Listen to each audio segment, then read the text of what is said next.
What is up, YouTube? It's your homeboy Josh back with another trading video. For today, I'm going to be talking about what would be the best long term ETFs, or in simple terms, what would be the ETFs that would be very good to hold until the end, like for a very long period of time. I have a list and I'm going to share it with you for today. Let's get into it. First up the list, we have iShares Core S&P 500 ETF. So, why is this good to hold? First, I want to tell you assets under management in this one is $378 billion. Their expense ratio is 0.03% or $3 annually for every $10,000 invested. So, to discuss a little bit about this, while the SPDR S&P 500 ETF Trust is one of the largest ETFs on Wall Street, IVV is a popular lookalike fund that offers similar exposure to the S&P 500 index of large US companies, but at a smaller fee structure. So it's a bit more friendly on the budget. For those unfamiliar, this index tracks the largest 500 domestic stocks, including familiar names like Microsoft Corporation and Apple Incorporated. Over the long run, these large companies are very likely to stick around and thrive alongside the US economy in the decades to come. That makes an investment in the S&P 500 via an index fund like IVV a great long-term plan. So, moving on the list, we have Vanguard Growth ETF. So, why is this good? First of all, assets under management in Vanguard Growth is 105 billion and their expense ratio is 0.04%. So why is this a good ETF to hold for the long term?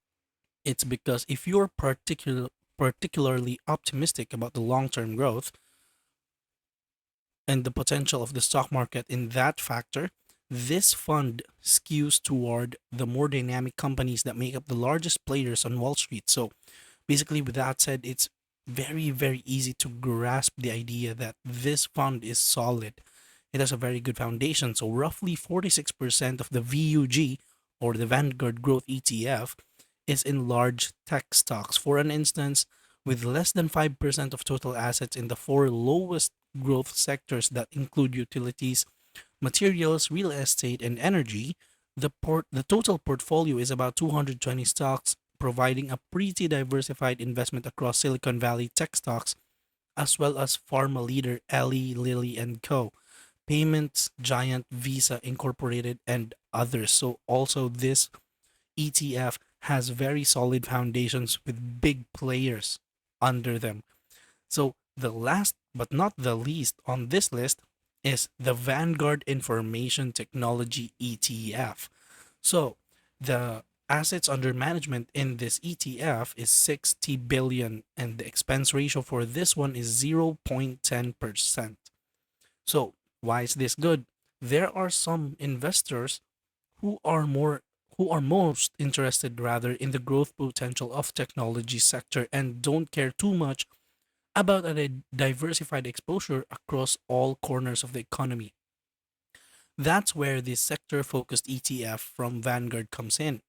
With an affordable way to gain exposure to more than 300 top US technology companies, its portfolio include big tech mainstays like Apple, but also cybersecurity companies like CrowdStrike Holdings Incorporated, or small and specialized software firms like Procore Technologies.